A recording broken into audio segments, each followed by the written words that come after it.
manage these patients is by really tightly wrapping them and controlling every aspect of their health care. So they provide their health care, but they do it in the home, which is unique in our system, as anyone from the United States can tell you.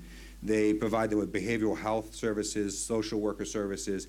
They have an NP that's assigned to that patient. They have primary care physicians, and they wrap these patients as tightly as they can so that they can help control the cost by doing that. So we built upon that model to create our community paramedic program, and it's a perfect fit within that model. So one of the things that we had to do in order to achieve that, because these patients are so complex, really early on we figured out that if we don't have access to their healthcare information, there's no way we can make a program like this work. Because these patients are so unique in their very structure that, you know, a care plan is great, but we're looking at episodic concerns. So it's really an urgent care response kind of model, not a long-term care response model. And so we had to have access to their records. So we worked with Commonwealth Care Alliance, and our paramedics, I guess it's EastCare's paramedics now, have access to their EHR. So they sign in, look at the medical record, they use eClinicalWorks from the vehicle in front of the house, review the past medical history, review labs, review pertinent things that are going to be involved with the care of the patient at that time. And with that access, they have a pretty good fundamental understanding of what they're getting themselves into before they even walk into the house. And one of the things that I think it makes this program somewhat unique, but it also is a critical component to holding it all together. And I really advocate for every system out there, if there's any way that you can get access to the patient's medical records in real time, it's a game changer for the ability to provide care to those patients. So just a little bit about EastCare. EastCare ambulances, it's a fairly large ambulance service. It's based in Boston, Massachusetts, home of the Super Bowl champion Patriots, I might add. Just toss that out there for all of you. GOAT, number 12. They're a full spectrum of ambulance provider. So they're a primary care provider, advanced care provider, as well as doing community paramedics. In the state of Massachusetts, there are only 2 community paramedic programs. And it's because we love the idea. We jumped on board, early adopters. 4 of us put in special project waivers with the state. 2 of them were accepted, and then suddenly the state figured out what we were going to do and said, whoa, and stopped the whole process. And so we're still in a pilot program because we have to be. We don't actually have rules that govern us yet, and we don't have the ability to make any modifications or changes to our program yet. One of the frustrating things about being in a pilot program is being restricted in your ability to modify the things that we did wrong, frankly, because we didn't know what we were doing. Well, we had some idea, but we just made it up as we were going. But then we were restricted in our ability to modify it. So we're kind of stuck into this system. And so just to give you a kind of an understanding of what we're looking at for a system, we run 8 hours a day. We run from 6 p.m. until about 2 a.m. And it fluctuates a little bit depending on need. They're all urgent care, so there's no pre-scheduled visits. That is part of what the state held us to. Again, I would love to be able to do some of the things that you guys are doing because it's great, and hopefully someday we'll get there. We actually have a legislation pending, but we haven't got it passed yet. And when that happens, we can actually change the model. But until then, we have to do urgent care only. So that's a little bit restricting in our ability to do volume. But that may be a blessing in disguise because, as you can see from this chart, a couple of things I want to point out. The common profile of these patients, they have high comorbid factors. So somebody was mentioning earlier about how we can have a CHF patient with XYZ going on. Every one of our patients has XYZ and A, B, and C going on. About 60% of the patients that we work with have some level of behavioral health component on top of complex medical needs. So there's a lot going on with these patients. So that's a big piece to this. So we had to specially train our paramedics in behavioral health, which frankly, in the United States, we don't do a very good job at training paramedics on behavioral health. It's an area of great concern from an education perspective. And so I think that was the most valuable thing that we took out of our training program was the amount of time we spent really getting into how to deal with behavioral health. Looking at a program like Commonwealth Care, they have an amazing behavioral health system. They have 2 intake facilities. They have full-time staff, social workers. They have physicians this is all they do. And so they were great in training us, and they've been great in helping us through the program, making our medics really be very successful within the world of BH. So, but all these patients are really high acuity. The interesting thing about this patient population is they hate going to the emergency room. So think about most of the programs that we see are ER diversion programs, right? We don't want them to go, we want to divert them to a different pathway. That's not necessarily what we see within our program.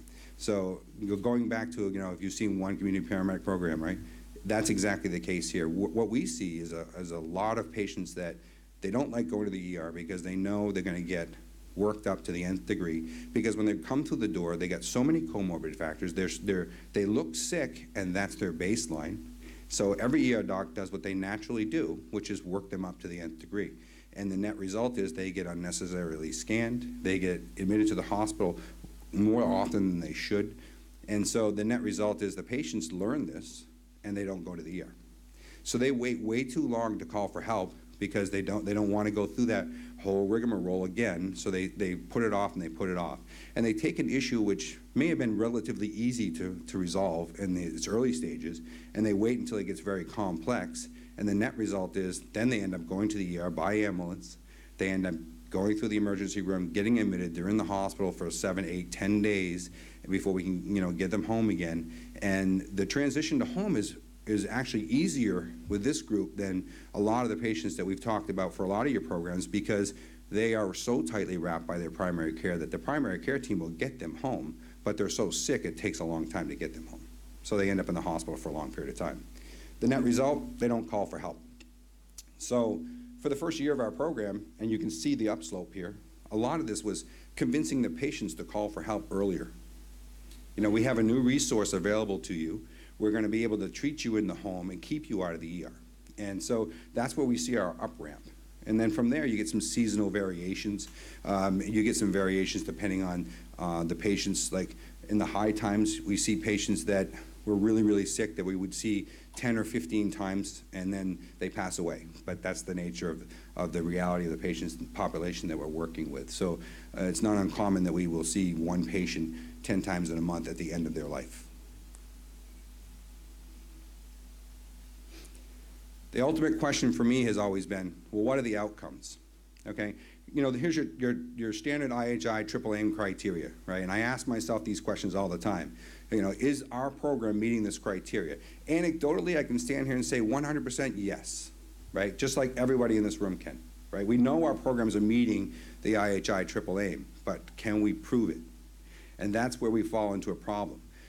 Joanna mentioned earlier today that there's not a lot of published research. There's not a lot of published research for any of what we're doing. And so we're in a world where there's a bit of a vacuum in the reality of the research right now. So I think it's really important that as a group we take a step back and look at this and say, we need to have more published research. When I was having a conversation with Peter Mayer about this last night, he made a great point. Where do we publish it? And that's another challenge that we have. We don't have a professional journal in which we can publish our own research.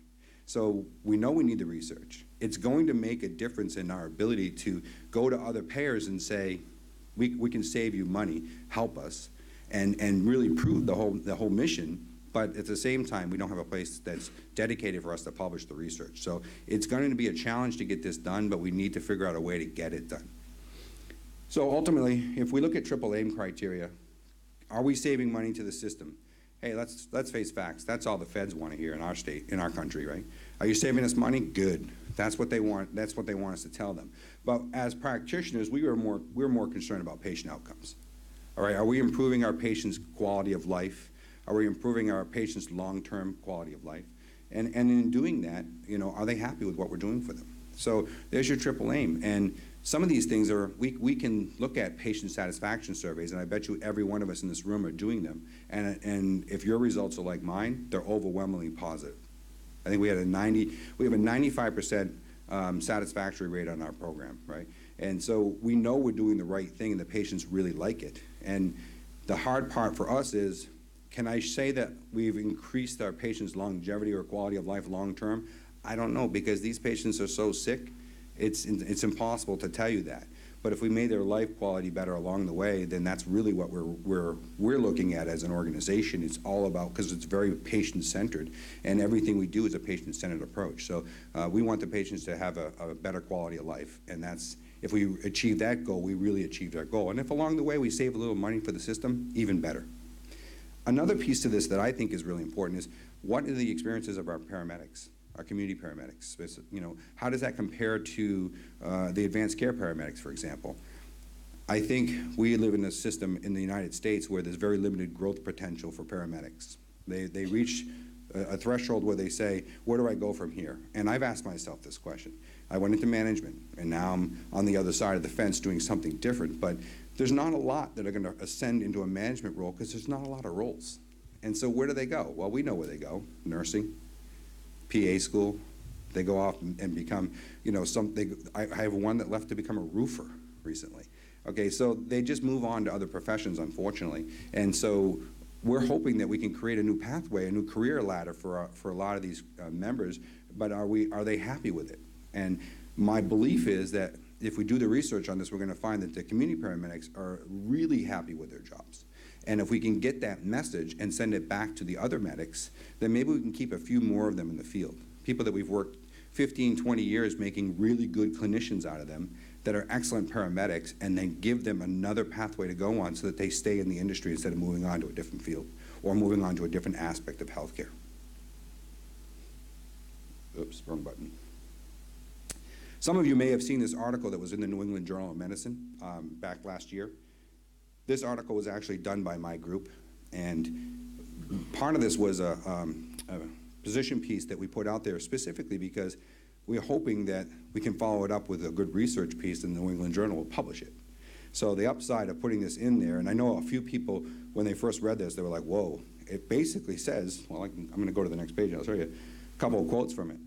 Despite high expectations for mobile integrated healthcare and community paramedicine programs, we largely lack rigorous data on their performance. That's valid. There's very little published data out there. And again, tremendous amount of anecdotal data.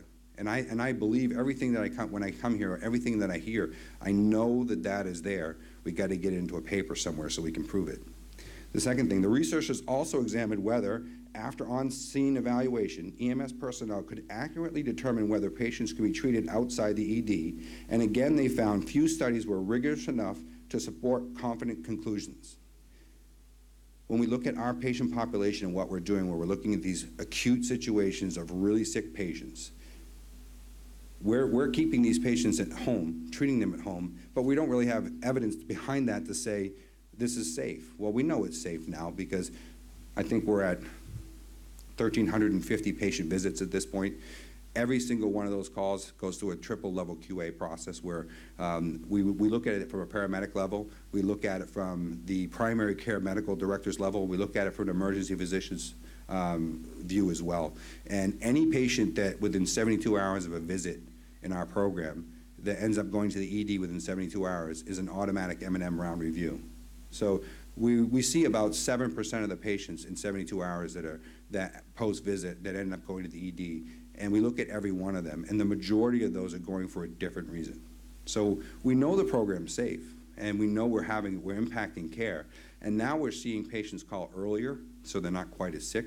And we're getting the word out in the community, so you're seeing more. One thing I will say about this community, a lot of these patients are disabled, and they're a tight-knit group of community, and they talk to each other a lot. And so they're a group you need on your side. And somebody had mentioned earlier about the power of having your patients speak. Yeah, our patients speak in a wheelchair.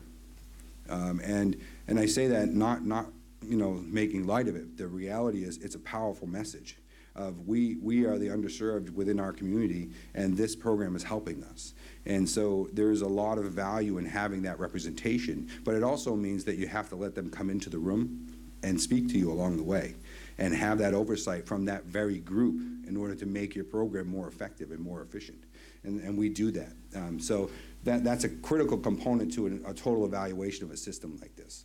So this is where we're at. We know we need research. The advantage for us was that we were lucky enough to partner up with a group. It's run by Mass General Hospital. Some of you may have heard of it. Mass General is a pretty well-known facility, and they have a health policy center there that's run by Dr. Lisa Iazzoni, who's a very well-known healthcare researcher. And She happens to sit on the board of directors for Commonwealth Care Alliance. She heard about our community paramedic program. She was very intrigued by it.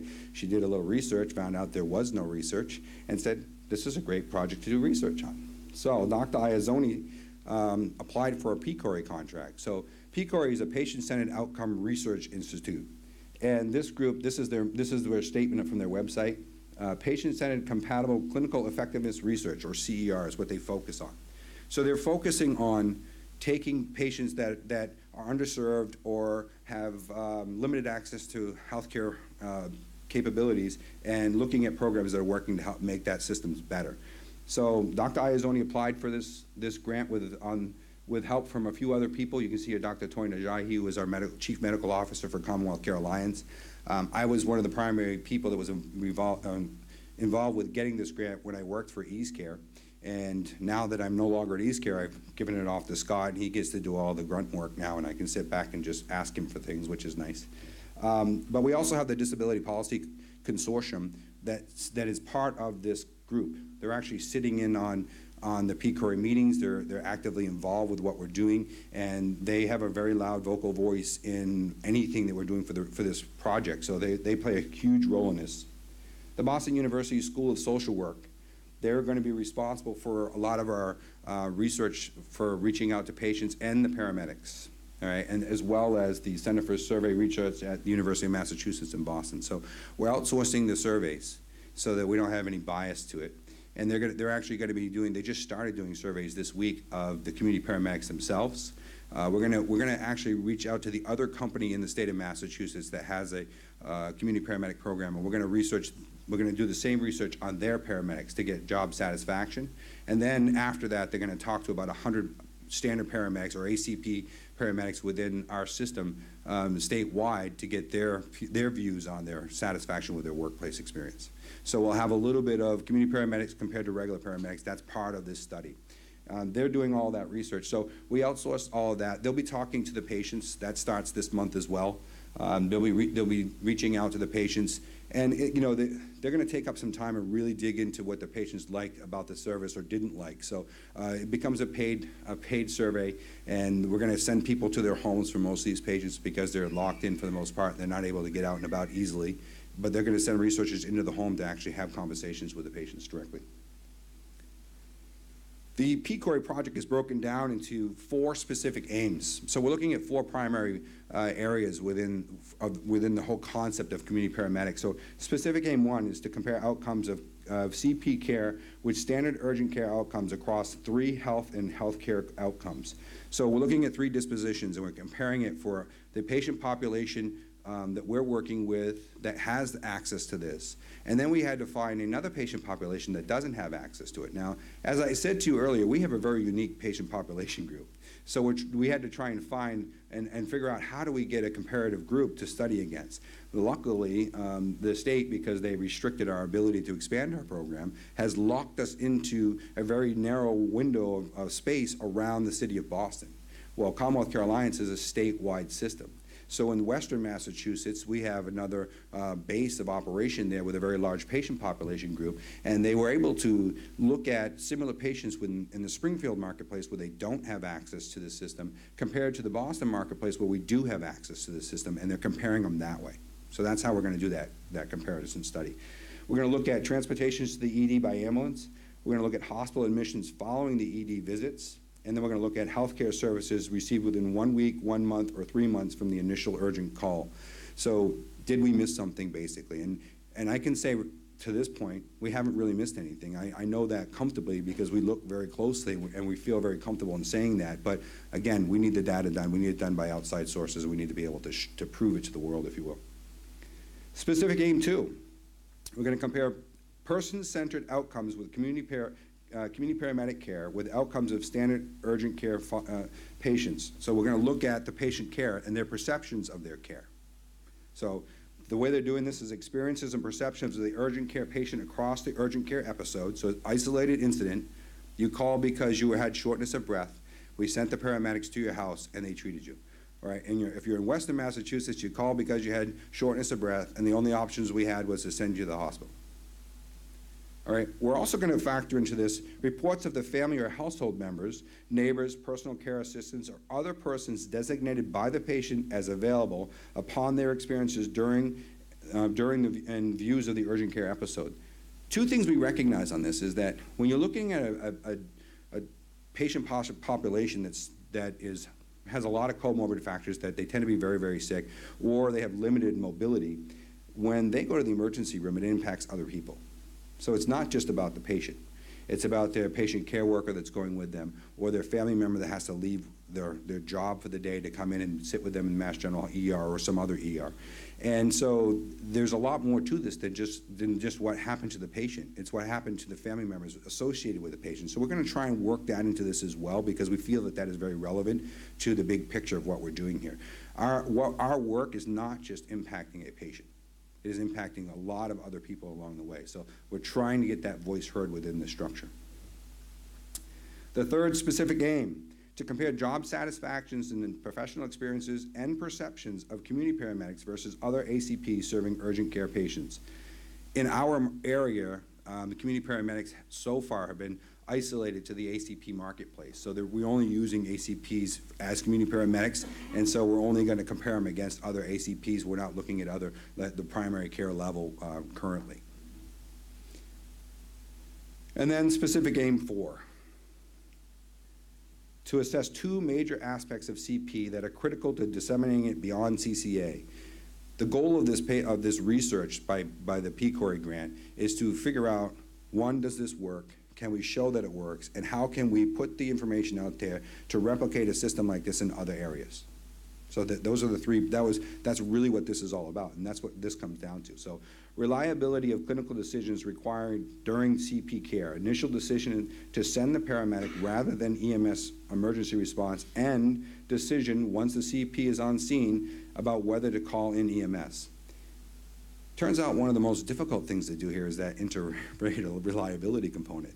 All right, we have an NP that's triaging, and she's triaging based upon her perception of what the patient who's calling in is telling her. And so we had to develop a way to try and figure out if it was reliable to say that the NPs across various areas would triage this the same way. And so from the very beginning, we were looking at multiple factors of the paramedic going into the home. And the biggest concern I think we all had was the paramedic is going to get called, and he's going to drive there in our little SUV, and anyone who's ever had the pleasure of driving in the city of Boston knows you do not get anywhere quickly. Okay? It's a 45-minute drive to go down the street. So for him to get there could be an extended period of time before he gets to the patient. Okay, what happens if he walks in the door and this patient is really, really sick and we should have gone by 911? It was mistriaged. And that has happened a few times. The interesting thing is that those cases will automatically get reviewed. And on review, what we found is the patient either underplayed their symptomology when they called the NP, or they deteriorated in that short window of time because they're a very fragile population group, and they actually deteriorated, and it's a good thing we got there when we did, because they needed to go to the ER. So we're gonna be looking at that to make sure that the triaging decision was correct. The other thing that I was concerned about was the actual paramedics when they walked through the door. You know, we spend a lot of time training these paramedics that this whole program is about not sending patients to the ER, right? But what if they need to go? Okay? All of these patients that we're working with are sick. And the interesting thing is that the medical director for my program often says that the reason she loves working with paramedics is because we know the difference between sick and sick. Okay, all of her patients are sick, but the ones that are sick, they need to go to the ER. And we were concerned that the medics were either going to be downplaying the need to send them to the ER, right, and saying, well, the whole program is about not sending them, so we should just, well, let's see what we can do. Or the opposite, walk in there, take a look at this sick patient, go, whoa, let's get him to the ER, when in reality, the whoa is the patient's norm. And having access to the records before you walk in the door makes a big difference in this perception. Having the ability to understand the fundamentals of the patient by looking at their medical records makes a big difference in their decision on whether or not the patient is sick or sick. And that's something, I love saying it because it sounds funny, but everybody knows what I'm talking about because we've seen those patients, and we know, and these guys are doing a really good job, by the way, of differentiating. And then the other piece of this is comparison of resources required to implement CP versus standard urgent care. I heard somebody say earlier, are we costing more money? Maybe we are. Maybe we are. Are we costing more money over the long run? Probably we're not, but we have to figure that out, and it's going to be a challenge to get there. So over the next, well, now 2 years left because it's a 3-year grant, this is what we're going to try and figure out. And we're hoping that because of the New England Journal article that we put out there, the journal will be interested in a follow-up article, and we'll be able to get some of these things published. But I know everybody here has amazing information and data, and I challenge you to try to figure out a way to get it published, because ultimately, that's what we need to move us to the next level. It's going to make it a more legitimate concept for healthcare delivery, especially in the United States, where everybody's all about data, and yet, are we going to be able to get it published? Honestly, the physicians might be able to. We're struggling because we don't have a voice, we don't have an outlet, we don't have a journal. If we had a paramedic journal, we probably could get a lot more things published in the United States. So it's a challenge. I did add this slide in after. I should have put it one slide further ahead, but this will be in these are links to their various programs. So we have the PCORI link, we have a Commonwealth Care Alliance link, EastCare, Mass General, the healthcare policy. The last two things, the last one is the New England Journal article that I referenced in here, but the other thing, the Center for Healthcare Strategies, Inc., Commonwealth Care Alliance worked with the CHCS, and they actually did a program where they evaluated the economics of what we were doing and found that there was a cost savings, and this got published about a month ago.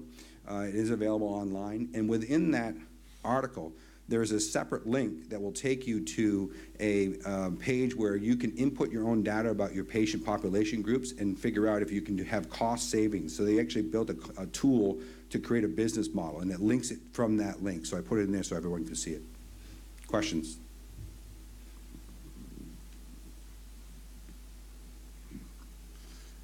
Early on in your presentation, you talked about behavioral patients. Are you looking to integrate alternative destination transportation for those? And if so, can you speak on how in the Commonwealth you're addressing that? That's a really big challenge for us. The upside for us is that Commonwealth Care Alliance has 2 intake facilities within their own structure. So they actually have, on opposite sides of Boston, facilities that could potentially be utilized. We haven't figured out a pathway to get the patient from the home into those facilities yet, even in a really good, tightly wrapped system. That has not occurred yet. It's something that's still being worked on. I think that that's the ultimate goal. And then when we get to that point, we're going to have to cross the bridge of working with the state. Now, this, because it's a non-emergent transport, you could make the argument that we can take it to a non-ED destination, but there's some level of that we have to work out. We specifically built our program that if we walk into the house and the patient is very, very sick, that we will dial 911. And it's built into our special project waiver that way, and part of that was to make sure that the local providers didn't think we were trying to steal call volume away from them. So if the patient needs to be transported, our system is to call 911. We don't try to transport them ourselves. So that we're going to have to cross